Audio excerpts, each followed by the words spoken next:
I thank God for giving me this opportunity where I could come here and stand before all of you today. And today the message that I'm going to bring about has been on my mind for the past few weeks. Now it has been a burden for me looking at the current conditions of the world. Now, today I would like to speak especially on a certain woman whose name was Ruth. Now, I believe all of you have read the book of Ruth, or rather heard of the story of Ruth, and you would know what the story is all about. But now, I'm not going to just uh, tell you a story today. Rather, I want to bring out some of the spiritual insights that we could get from the book of Ruth itself. But before that, now, I would like to go through the historical settings during the time when the book of Ruth was written. Now, firstly, before you know, before I go into that, I want to talk a bit about the current conditions of our world today and what the world looks for. You know, the secular world that we live in, what do they look for? They look for men and women who have the power, wealth, and the ability to lead others, right? Now, in the same way, our Christianity has gone so down morally as well as physically. People have gone down. Now, what is the need of our Christian world today? Now, looking at it especially in our Seventh-day Adventist context, now our church needs men and women who are strong in faith, wealthy in faith, and people who are willing to stand firm for God. Now, I would like to bring out a word that you might be very well, you must have heard a lot nowadays. Now, the word that I want to bring out today is the English word called faith. Now, the Oxford Dictionary defines faith as a complete trust or confidence. And also, I'd like to bring out what it defines faithfulness as. It defines faithfulness as remaining loyal or committed or true to the facts. Now, so what do we need? Looking at this, just looking at it from the definition from the dictionary itself shows us what is needed of us. We need to have a complete trust in God, a full trust, be confident in God's leading, and remaining loyal to Him. We have to commit ourselves, our lives to Him, not to the worldly pleasures and worldly fame. Now, I would like to go through the historical setting during the time of Ruth now. It was during the time, the period of the judges, and there was so much prevalence of lawlessness, lust, wars, politics, and bloodshed around. Now, the condition of the people was socially as well as morally corrupted. Now, leaders were then and now chosen to take care of the people of Israel. Now, but even though leaders were chosen, they could not control the people because of the immense prevailing of corruption around. Now, Israel, which was the chosen tribe of God, was so much affected here, we see. And the main thing that brought about the downfall in their faith was they were looking at the people that surrounded them the people we consider pagans. And here we see it was the Canaanites which were surrounding them, and they envied the practices of the Canaanites. Now, how can they look at the Canaanites and want the practices that the Canaanites were following? Now, they know, everyone, all the Israelites knew how much God, the living God, had led them. The living God had led them from the very beginning of their existence, and He had chosen them. But still, they were looking around. They were looking at their neighboring pagan countries and wanted to do what they were practicing. Now, slowly, the people departed from God. Their faith went down. Now, the same thing, I believe, applies to us in the current world events. Now, many of us, I should say, claim to be Christians, but aren't we just namesake Christians at times? We see around us people who consider themselves Christians, but we see, aren't they any different by looking at them, the way they live, what they say or do? Is it any different from the people we consider unbelievers? Now, here, I believe there is a need for us to introspect our lives, lest we be judged like how the Israelites were at this time, during the time of the judges. Now, there's a certain incident that had happened some time ago right here in India. Now, I went through the news on a certain morning now. The headlines that came about shocked me. Now, it talked about a certain man in his mid-20s who had gone for work, and on his way back, he was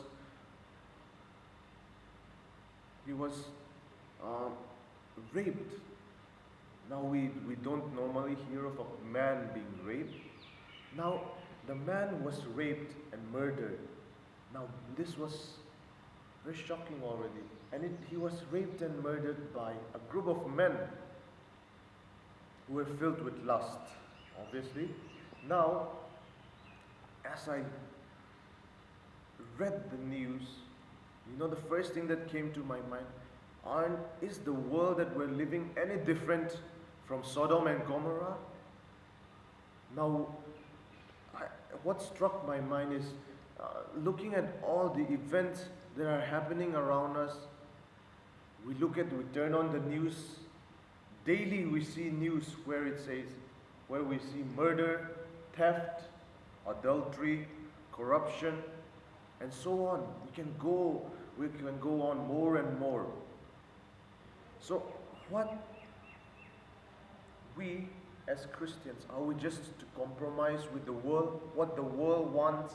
Are we just going to follow the trend? We should rather the trend of the world, or we should follow what God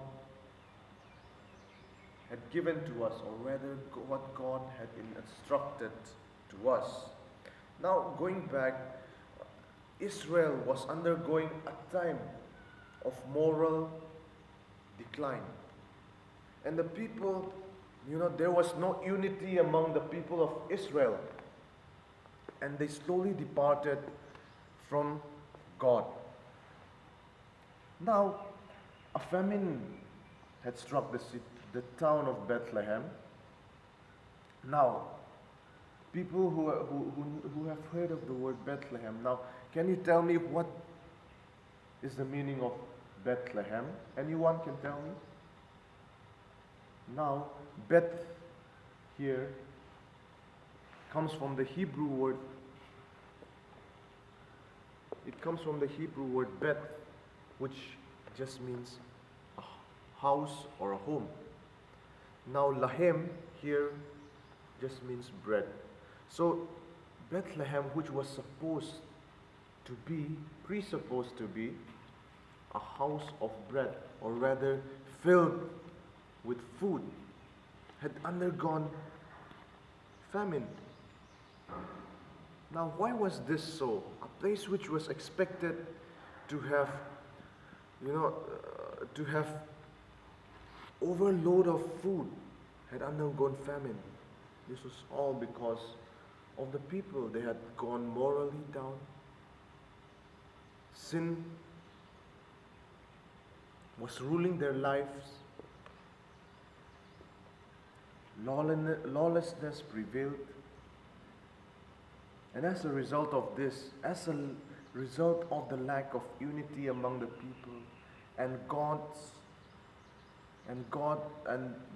the slowly departing from God, now we see that even famine had struck in a place as such as Bethlehem also. Now there was a certain man. His name was Elimelech. I believe we've heard of him. Elimelech, whose name meant God is his king. And he decided to leave Bethlehem for good and go to the land of Moab. Now he had with him, as he escaped, he had with him his wife, whose name was Naomi, and his children. He had two sons, Mahlon and Chilion. Now so they traveled to Moab, and they made Moab their home. Now sometimes even in our lives, the same way as what Elimelech did, we need to go away from a place that we see where sin is prevalent. Sometimes we need to leave aside certain things rather than staying there and being tempted, a place where temptation can come to us. So Elimelech also, we find here, he escaped from the sinful Bethlehem here. Now,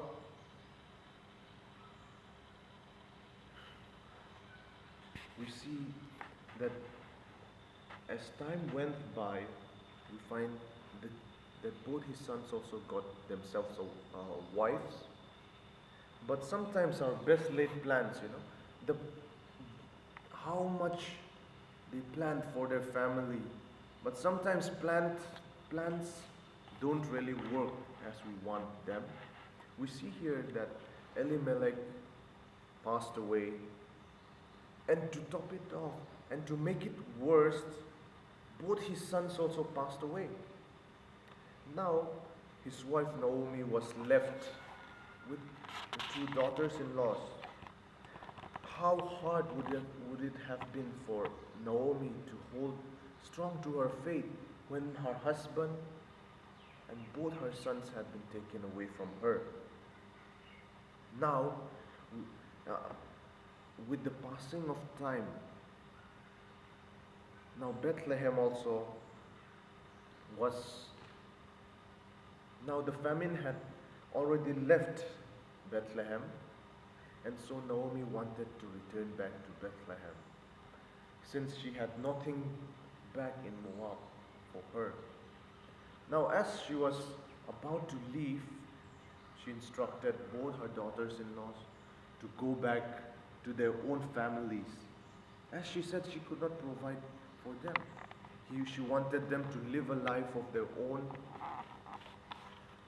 But we see here, what really amazes me is that these two women who were from a pagan origin decided to stay with her. They said they would follow her and be with her. But Naomi still felt uneasy. She wanted to give them the freedom, and she still told them to go back. At last, Orpah, who was the other daughter-in-law, decided to go back and made a choice to go back to her own people. But now the main character that I want to bring out today, Ruth, the other daughter-in-law. It's amazing the faith that she has here. What did she say when She was told by her mother-in-law to go back to her own people. She didn't even take a time to think for herself. Instead, what did she say to Naomi? Now, as we go through the book of Ruth, chapter 1, verse 16 and 17, what does Ruth say here to a mother-in-law? It's something that I believe as Christians, this is the basic or the most important step that even we need to take in our lives, the decision making. Now, Ruth here, what did she say to her mother-in-law? She said, wherever you go, I will go. Right? Now, Ruth, she loved her mother-in-law so much that she forgot even her own life. She loved her mother so much that she was willing to follow her everywhere she went. Even though, now looking at them, for Ruth, now she was going back to Bethlehem. Now Bethlehem was a foreign land for her, and she would be a foreigner there. And it was uncertain how life would treat her there. But still she decided to follow her mother-in-law to Bethlehem. Now, Ruth, how brought up in a pagan family, how can she have this much faith to the living God? Now, I find something very important here, which even we need to look at ourselves too. Now, Ruth was so much influenced by the family that she married to.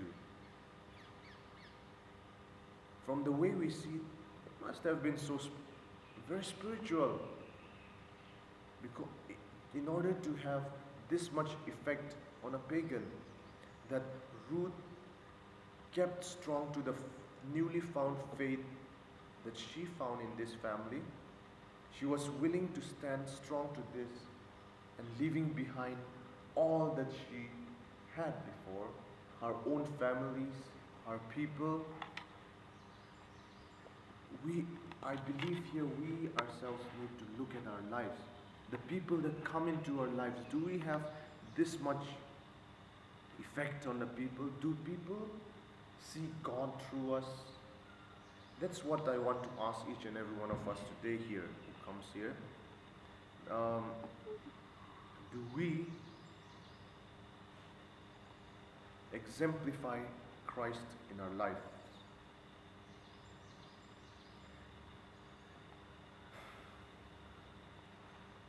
Now, today, I would like to urge all of us, to keep our faith like Ruth, to persevere in life, to have the willingness to sacrifice what we have, the worldly things that we might possess, in order to follow God, as Ruth did here. Now, I believe that this woman, Ruth, has shown us what a true believer is expected, what the true believer is to be. Now, she followed the true God. Now, she had faith in God. And she had faith that God will provide everything for her, even though nothing was certain for her. Now, I find her faith so extraordinary here. And if we can have the same faith that Ruth had shown us here, I believe we can make a change in the current events, especially in Christianity that is slowly degrading now. What is needed of us? Obedience, faithfulness, and the willingness to obey God. And the only thing that will follow us is what? We just have to keep it in God's hands. If we have all of this, God will lead us. But in order for and lead us. Now we also see a similar instance in the book of Daniel chapter 3. We see here the three friends, the three Hebrew youths uh, who are very well known to us, I believe. Shadrach, Meshach, and Abednego. Now here, they were standing in front of the big statue that was built by the king Nebuchadnezzar, which was a statue of him, and everyone was expected to bow down before it. But we see the three Hebrew youths. Did they fall down? Did they bow down like the rest of the other people that were there? No. Now, the faith that we see in them here, I believe, is the same faith that Ruth had, standing firm for God. Now, the three Hebrew youths had so much faith that God would interfere. Rather, even if God did not interfere, they were willing to sacrifice their life for their faith. Are we going to be willing to sacrifice everything we have to stand for our faith? Now, as they stood there and everyone else bowed down, they did not compromise their faith. But what did we see as they were thrown into the fiery furnace? We see that Christ himself came and interfered.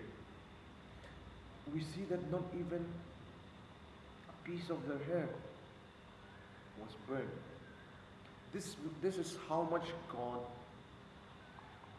would do for us if we stand firm to our faith by action.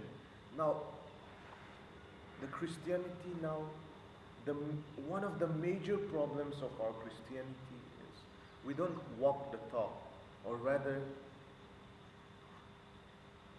we are Christians by mere words, not action. What the world needs now is not just words that we utter on our faith, our beliefs. We need to stand out and act upon it. Now that's the main thing that I want to bring out today. To act upon the faith that we strongly hold firm to. Not just believe in it, but acting out upon it. Now, going back to the story of Ruth here, Naomi and Ruth, both of them, they reached Bethlehem. And now at this time it was the beginning of the harvest in the month of April. Now, Ruth, she went off to get work in the fields. Now, after searching for a while, at last she found a work in the fields, in the field of a man by the name Boaz. Now, as she came back from her work, Ruth mentioned to Naomi about the man for whom she's working. And she exclaimed to her the kindness that Boaz had shown to her. Now, at this time, Naomi herself also was so impressed by how much this man by the name Boaz had taken care of her. Now, Boaz, seeing Ruth, how faithful she was in her work, he was starstruck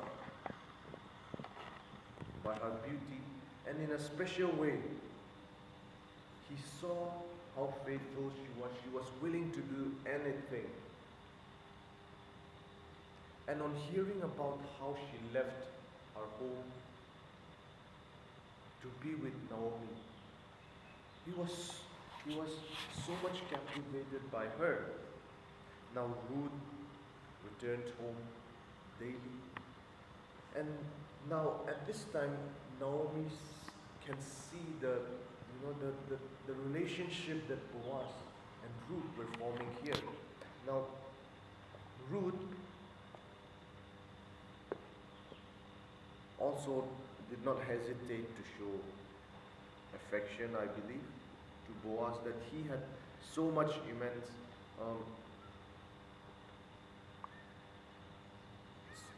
that he was so impressed by her. Now here we see the part of Naomi here, very interesting. She decided to play the part of a matchmaker for them. She didn't want Ruth to remain single, I believe.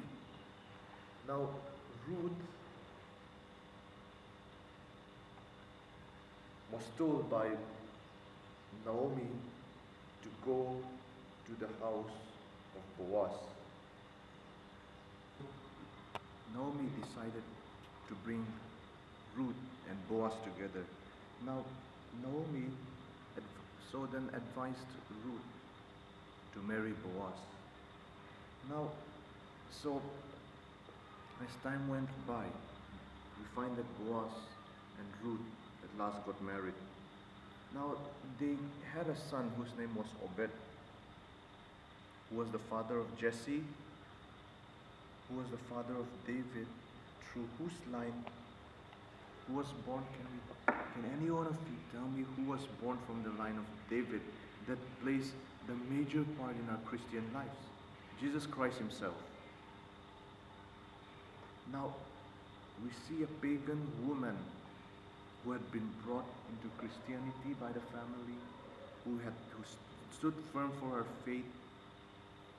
What did God provide for her, or rather, what was God's providence for her, for standing strong to her faith? It amazes me, a woman from a pagan origin had become an ancestor, or rather the mother from whom was born the Savior of our world, Jesus Christ. Now, in our lives, what are we to recognize here? What are we to do about our lives with regards to our faith? Now, I would like to read through the book of Ruth again in conclusion. Book of Ruth, chapter 1, verse 16 and 17. I want each and every one of you to listen to this carefully. And Ruth said, "Entreat me not to leave thee, or to return from following after thee. Where thou goest, I will go, and where thou lodgest, I will lodge. Thy people shall be my people, and thy God my God. Where thou diest will I die, and there will I be buried. The Lord do so to me, and more also. I ought, if aught, but that part thee and me."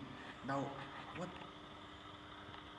intrigues me here is when Ruth says, "Your people shall be my people, and your God my God."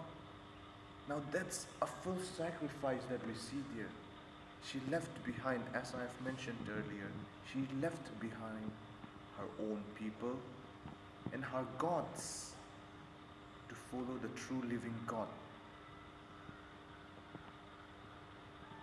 Now, the question that I want to ask each and every one of you who has come here today is, are you willing to stand firm for your own faith that you hold so dear in your heart? Now, I want to ask each and every one of you, who do you consider your God? Now, is your God the wealth, the money, the pleasures of the world? Now, that may be something that really pulls us in or rather something that's so attractive. But are you going to make that your God? Or rather, like Ruth and the three Hebrew youths, Shadrach, Meshach, and Abednego, are we going to stand firm for the true living God? Now, that's the call for us today. Now, God is calling us men and women of faith, and women who will be faithful to Him. Now, I would like each and every one of you here to introspect, or rather to look at your lives, what you have gone through. Now, I would like each and every one of you to stand firm to your faith and now to persist in our beliefs, even though at times we may go through moments that are so dry that our spirituality seems to have gone down. I would like to conclude with the question, who are you willing to serve? Are you willing to serve the God that the people of the world are considering as their God? Or rather, are you willing to serve the true God who is our creator and our sustainer? With that, I would like to end today. May God be with you, each and every one of you, as you stand firm in faith and you dare to stand through the trials and tribulations, just as Ruth had stood firm for the faith she had in God. Amen. Amen.